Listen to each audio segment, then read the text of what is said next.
नमस्कार साथियों, स्वागत है आप सभी का अंकित इंस्पायर्स इंडिया पर। मैं हूं अंकित अवस्थी। आप हैं मेरे साथ में एक ऐसे सेशन पर चर्चा करने के लिए जो कि एक साल पहले भी सुर्खियों में था, आज फिर एक बार सुर्खी में है। और सुर्खी ये कि भारत को नाटो में क्यों ना शामिल कर लिया जाए, यह चर्चा उठ रही है। अब अमेरिका में नाटो में शामिल करके, NATO that is north Atlantic treaty organisation, जो कि अटलांटिक महासागर के इर्द गिर्द बसे उन देशों का समूह है जो अमेरिका ने यूएसएसआर यानी सोवियत रूस से मुकाबला करने के लिए बनाया था, फिलहाल नाटो प्लस के रूप में चर्चा में है। क्योंकि नाटो तो अटलांटिक ओशन पे था, लेकिन इंडो पैसिफिक ओशन में किस प्रकार से इसका नया नामकरण किया जाए, तो नामकरण होगा नाटो प्लस। और नाटो प्लस के अंदर अगर भारत शामिल हो जाए तो क्या कहने, ऐसी स्थिति में बड़ा चैलेंज बनता है रूस के साथ भारत का क्या होगा। ऐसा क्यों? क्योंकि आप सभी जानते हैं कि जिस यूक्रेन और रशिया के वॉर के चलते आज दुनिया में जर्मनी जैसा देश मंदी का शिकार बन गया है, उसकी शुरुआत की असली वजह नाटो ही था।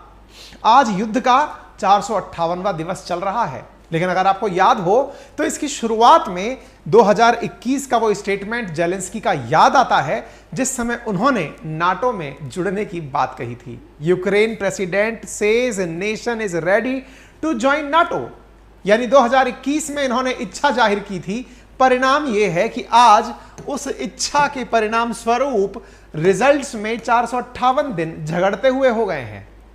सवाल तो लाजमी है जनाब कि जब यह स्थिति केवल इच्छा जाहिर करने पर हो गई, आप तो यहां कह रहे हो कि इंडिया को शामिल करना चाहता है अमेरिका, तो फिर क्या होगा हमारा रूस के साथ?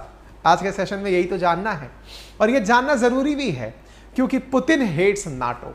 और क्यों ना करें, क्योंकि नाटो का गठन तो हुआ ही कोल्ड वॉर के अंदर सोवियत रूस के खिलाफ था। अमेरिका जो यूएसएसआर को चैलेंज करना चाहता था, साम्यवादी नीतियों के खिलाफ अपनी नीतियों को बढ़ावा देना चाहता था, उसने ही सोवियत रूस का विखंडन करके 15 नए देश बनवाए थे। क्यों पुतिन उसे एडमायर करेंगे? कभी संगठित रूप से रहने वाला सोवियत रूस वर्ष 90 में 15 देशों में टूट गया, उसके पीछे जो जिम्मेदार था वो अमेरिका था। तो स्वाभाविक है कि Putin will definitely hate NATO. अगर ऐसी स्थिति है तो ये खबर हमारे लिए बहुत मायने रखती है। कौन सी? China select committee on US House recommend making India part of NATO plus. खबर देखिए हर अखबार के अंदर, US Congress committee endorses India for NATO plus status in a bid to contain China. US select committee on CCP recommends India to be a part of NATO plus. America के अंदर एक committee बनी है जिसने कहा है कि अगर चाइना से लड़ना है तो भारत को नाटो प्लस में शामिल किया जाए। क्या है ये पूरी कहानी, विस्तार से समझेंगे, लेकिन उस कहानी में जो किरदार होंगे कि क्या भारत नाटो ज्वाइन करेगा या नहीं करेगा। भारत को नाटो ज्वाइन कराकर अमेरिका अपना कौन सा उल्लू सीधा करना चाहता है। क्या भारत रूस से किसी प्रकार की दुश्मनी मोल लेने की स्थिति में है? सारी बातें चर्चा में होंगी, लेकिन उससे पहले जरूरी बात यह है साथियों, कमेंट बॉक्स के अंदर एक लिंक पिन किया गया है, और वो लिंक है रोजगार से जुड़ा हुआ। क्योंकि साथियों एक प्लेटफॉर्म है जिसका नाम है कोडिंग इन्वेडर, जो कहता है कि यदि आपने इन लोगों के साथ में डेटा एनालिस्ट प्रोफेशन की तैयारी की, डेटा साइंस के अंदर 6.5 महीने का कोर्स इनके साथ पढ़ लिया, तो शायद आप भी उन लकी लोगों में से होंगे जिन्हें 10 से 12 लाख रुपए एवरेज सैलरी मिल रही है।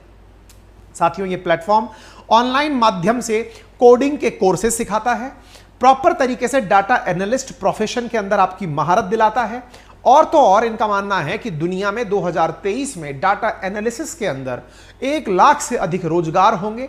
ऐसी स्थिति में यदि आप आईटी प्रोफेशनल नहीं भी हैं, और ऑलरेडी अगर आप आईटी प्रोफेशन में हैं तो भी डेटा एनालिसिस सेक्टर में आप अगर आते हैं और इस प्लेटफॉर्म के थ्रू आप अपनी तैयारी करते हैं, तो आपको 93% चांसेस हैं कि आपका प्लेसमेंट हो, क्योंकि इनका इतिहास ऐसा रहा है। 300 से ज्यादा हायरिंग पार्टनर्स इस प्लेटफॉर्म के साथ जुड़े हुए हैं। 100% सेफ और सिक्योर ये अपने आप को क्लेम करते हैं। इनका कहना है कि ये हाई पेइंग जॉब आईटी में दिलाते हैं। अगर आपको टेक में और कोडिंग में कोई भी नॉलेज नहीं है तो भी ये आपको अपनी क्लासेस के माध्यम से प्रॉपर तरीके से टेक सिखा सकते हैं।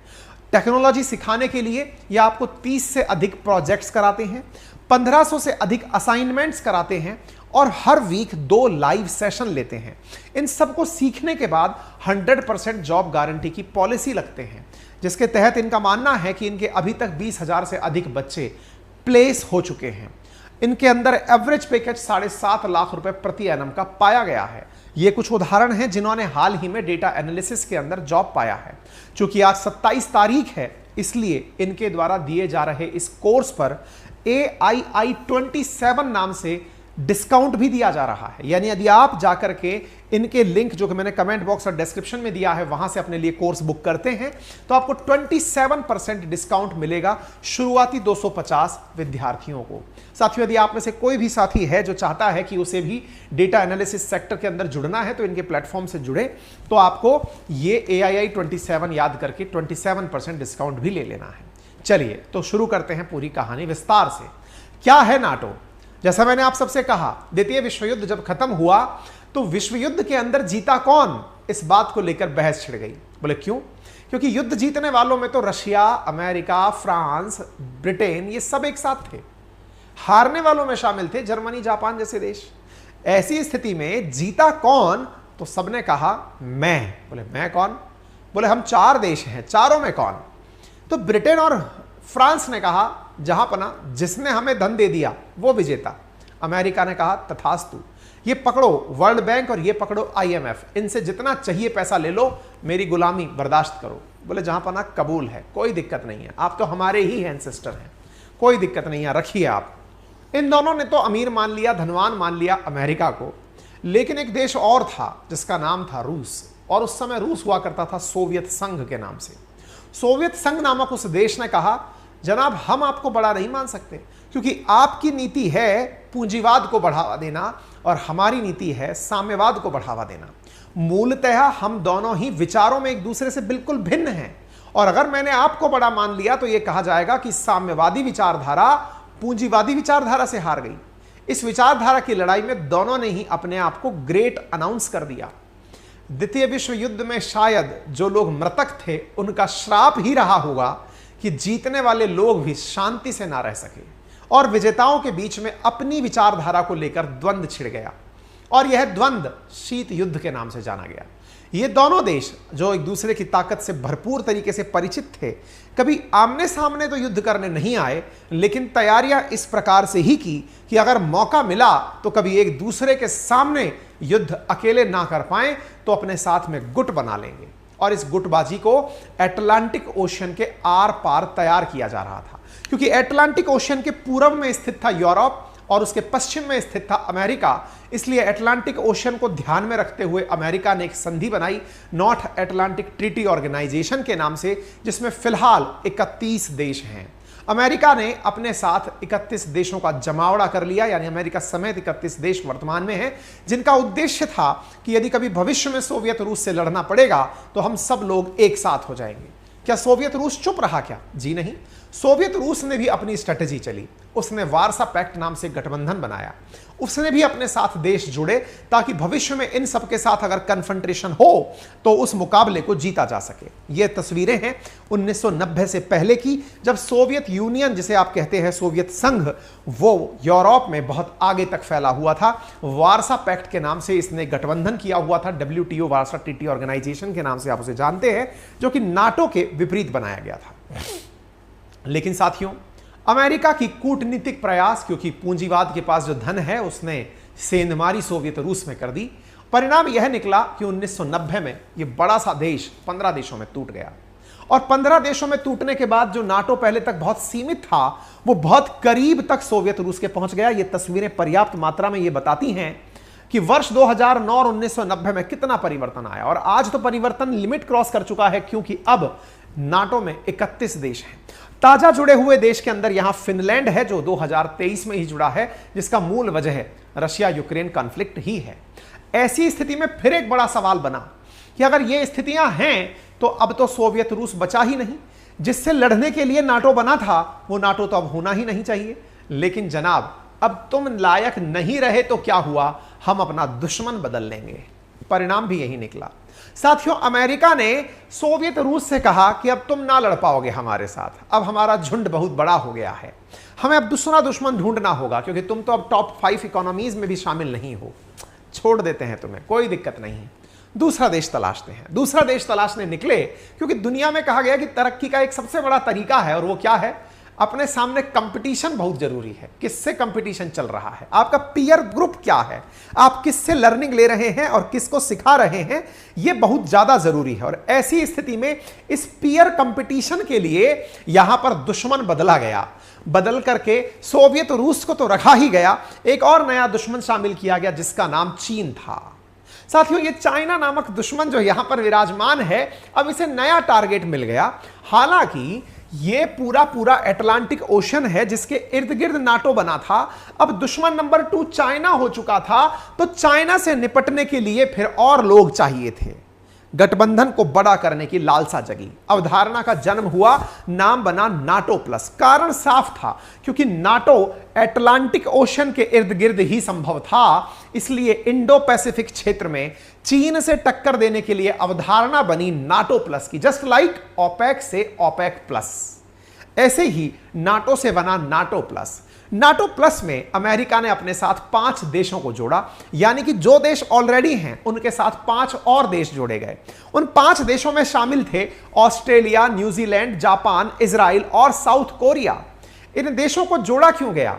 इस वजह से कि अमेरिका को कल को यदि चीन को काउंटर करना पड़े, क्योंकि अब चीन साम्यवाद की उस मशाल को लेकर चल रहा है, तानाशाही के रूप में, सिंगल पार्टी सिस्टम के रूप में चाइनीज कम्युनिस्ट पार्टी को लेकर चल रहा है। ऐसी स्थिति में यहां पर इन 5 देशों को तैयार किया गया कि तुम इंडो पैसिफिक में हमारे साथ जुड़कर चलो, ताकि कभी भी हमें अगर चाइना से काउंटर करना हो तो तुम सब साथ होकर कार्य करना। ऐसी स्थिति में आज की न्यूज बड़ी मायने रखती है, क्योंकि नाटो प्लस में अब एक नई एंट्री की चर्चा है और उसका नाम है इंडिया। चर्चा क्यों है? क्योंकि साथियों, आज से 1 साल पूर्व जब यूक्रेन रशिया वॉर शुरू हुआ, उसके बाद से एक चर्चा होना शुरू हुई और वो ये थी कि रशिया का समर्थन अगर चीन ने किया, और चीन ने भी बिल्कुल वैसे ही जैसे रूस ने यूक्रेन पर आक्रमण किया, अगर चीन ने वैसे ही ताइवान पर अटैक किया, तो चाइना को रोकने के लिए हमें नाटो प्लस की जरूरत पड़ेगी। 2022 की यह सुर्खी काफी खास है, जिस समय कांग्रेसमैन जिसका नाम रोहित खन्ना है अमेरिका में, उन्होंने कहा कि नाटो प्लस में भारत को शामिल किया जाना चाहिए। तभी तो आज की यह सुर्खी बन जाती है। यूएस की एक सेलेक्ट कमेटी, एक विशेष कमेटी, एक प्रवर समिति, जो कि चाइनीज कम्युनिस्ट पार्टी से कैसे निपटा जाए इसके बारे में अपनी स्ट्रेटजी साझा कर रही थी सरकार से, जिसके अंदर मेरे प्यारे साथियों इतने सारे सांसद थे, बाई पार्टीशन यानी दोनों पार्टी के सांसद जिनमें शामिल थे, उन लोगों ने मिलकर के अपनी सरकार को एक पत्र सौंपा है और कहा है कि अगर चीन से लड़ना है तो इंडो पैसिफिक में इंडिया को साथ लेना होगा, इंडिया को साथ लेना होगा और इंडिया को नाटो प्लस का मेंबर बनाना होगा। कारण साफ है, क्योंकि सेलेक्ट कमेटी चाहती है कि अगर ताइवान के मुद्दे पर चीन को काउंटर करने अगर अमेरिका गया तो अमेरिका बिना इंडिया के कुछ नहीं कर पाएगा। इसी वजह से इन्होंने अपनी सलाह में कहा है कि इंडिया को हमारे साथ शामिल करने का अमेरिका को प्रयास करना चाहिए। साथियों, आप सभी को ज्ञात हो, आज ही की खबर है कि जापान और नाटो एक दूसरे के साथ में चाइना और रशिया को काउंटर करने के लिए एक नया लेवल रीच कर रहे हैं। ताइवान का कहना है कि उसके पास चीन के जहाज आकर खड़े हो रहे हैं। चाइना अपने द्वारा पूरी कोशिश कर रहा है कि एक बार दुनिया का ध्यान रशिया यूक्रेन से हटे, फिर मैं ताइवान पर अपनी चढ़ाई कर दूं। दुनिया ने एस्टीमेट लगा रखा है कि यदि ताइवान पर चाइना ने हमला किया तो दुनिया को $1 ट्रिलियन का नुकसान होगा। ऐसी स्थिति में यूनाइटेड स्टेट को चाहिए कि वो नाटो का एक्सपेंशन इंडो पैसिफिक में इंडिया को शामिल करके नाटो प्लस में करे। आपको तो ज्ञात तो होगा, ताइवान के चलते यूएस और चाइना एक दूसरे के 20 फीट तक की दूरी पर आ चुके थे। एक स्थिति ऐसी बनी थी आज से 4 महीने पहले, जब इन दोनों के बीच में कॉन्फ्लिक्ट एक्सट्रीम तक चल गया था। 1 महीने पहले भी ऐसी स्थिति बनी थी जब नाटो ने भारत को अपने साथ जुड़ने का ऑफर दिया था। खबरें साफ थी कि भारत से क्लोज डोर मीटिंग चल रही है नाटो की, कि कृपया करके आप इंडिया वालों नाटो के साथ जुड़ जाओ। अब बड़ा बात यह है कि क्या इंडिया नाटो में जुड़ेगा? देखिए, इंडिया गुटनिरपेक्ष नीति का धारक रहा है, हमेशा से सबको साध के चलने वाला रहा है। लेकिन स्थितियां यदि बिगड़ती गई, क्योंकि चाइना को हम अपने दुश्मन के रूप में झेल नहीं पाएंगे, और ऐसी स्थिति में अगर रूस और चीन के बीच में मित्रता बहुत ज्यादा बढ़ती है तो इंडिया को उसे काउंटर करने के लिए शायद ऐसा कोई समझौता करना पड़ जाए। हालांकि इसके बारे में अभी कहना जल्दबाजी होगी, लेकिन इस बात से इनकार तो नहीं किया जा सकता। चाइना ऑलरेडी नाटो को धमका चुका है कि आप लोग इंडो पैसिफिक में नाटो का क्या करेंगे। नाटो तो नॉर्थ अटलांटिक ट्रीटी ऑर्गेनाइजेशन है, यहां पर क्यों प्रसार कर रहे हैं, इंडिया को क्यों लपेट रहे हैं।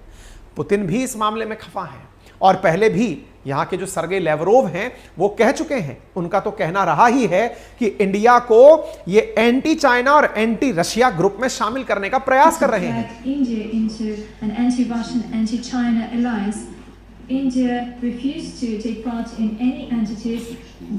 सर्गे लेवरोव कह चुके हैं कि इंडिया को हमारे खिलाफ भड़काने की पूरी प्रयास हो रही है। और अरिंदम बागची साहब से पूछा भी गया कि साहब बताइए जरा इंडिया का क्या स्टैंड है। This has been going on for many years. From time to time, both countries or both sides indicate areas of interest and priority that they may be looking at, and I would urge that nothing more should be read into this. इन्होंने कहा बातचीत चल रही है, रास्ते खुले हैं, चर्चाएं चलेंगी और चलने का परिणाम आएगा जो दे दिया जाएगा। कुल मिलाकर बात यह है जनाब, अगर रशिया वालों को ज़्यादा समझदारी दिखती है कि वो पाकिस्तान को सस्ता तेल भेज देंगे, सस्ता गेहूं भेज देंगे, अगर वो उनकी कूटनीति है तो हमें भी इस प्रकार की खबरों को कई बार कवर कर लेना चाहिए। यह हमारी कूटनीति है। अगर रशिया वालों को लगता है कि हमारे दुश्मन चीन को S-400 देकर के वो इंडिया को भी S-400 देकर काउंटर कर लेगा, थोड़ा सा तो रूस को भी हमारे साथ वफादारी दिखानी ही चाहिए। हम मित्र हैं लेकिन मुफ्त के नहीं, पैसा दे के सामान लिया है जनाब, कर्जदार नहीं है आपके, हर चीज़ का पैसा चुकाया है। और अगर ऐसी स्थिति है तो भारत को भी चाहिए कि वो अपना स्टैंड दृढ़ता से रखे। रूस के साथ मित्रता खैरात में नहीं मिली है। भारत ने रूस का जिस प्रकार से इस दौर में साथ दिया है, ये हमने ऋण चुकता किया है पुराने जमानों से जो हमारे ऊपर चला आ रहा था। 1971 के वॉर से इंडिया ने भरपूर रूस का साथ दिया है और रूस को टूटने से बचाया है। अब बात इसकी है कि रूस अपने रास्ते खोलते खोलते बहुत ज़्यादा हद तक ना खोल दे, पता चले कि चीन और पाकिस्तान जैसे देश रूस के साथ बैठकर टेबल टॉक करें और इंडिया बैठ करके अपनी खोपड़ी खुजा ले। बाकी राय आपकी क्या है ये जरूर बता सकते हैं। चैनल पर नए हैं तो आपसे गुजारिश है कि आप इस चैनल को सब्सक्राइब कर लें। आपके वीडियो के राइट हैंड कॉर्नर पर एक बटन है जिसको दबाने का कोई चार्ज नहीं लगता, आप उसे क्लिक करें। वीडियो आपको जब भी हमारे द्वारा अपलोड किए जाएंगे आप तक पूर्व सूचना पहुंच जाएगी। ऑलरेडी सब्सक्राइब किया हुआ है तो वीडियो को लाइक और शेयर कर दें, जिसमें कोई खर्चा नहीं है, लेकिन हाँ आपकी तरफ से एक बड़ा कंट्रीब्यूशन हमारे लिए होगा। राय देने के लिए कमेंट बॉक्स खुला है, फुर्सत से समय से जानकारी निकालें। बाकी हमने आपके लिए कमेंट बॉक्स में जो लिंक पिन किया हुआ है वहां पर आप AII27 यूज करके कोडिंग इन्वेडर पर कोर्सेज में 27% का डिस्काउंट ले सकते हैं। बाकी आप में से कोई भी साथी यदि चाहता है स्टेट PCS की हमारे साथ जुड़कर तैयारी करना, तो हमारे अपने एप्लीकेशन अपनी पाठशाला पर जल्दी ही राजस्थान प्रशासनिक सेवाओं की तैयारी के बैच लॉन्च किए जाने हैं। इस मंथ के अंत तक सारी घोषणाएं आप तक कर दी जाएंगी विद शेड्यूल। तब तक के लिए अपना ख्याल रखें, अपनी पाठशाला को अपने मोबाइल में इंस्टॉल रखें। धन्यवाद।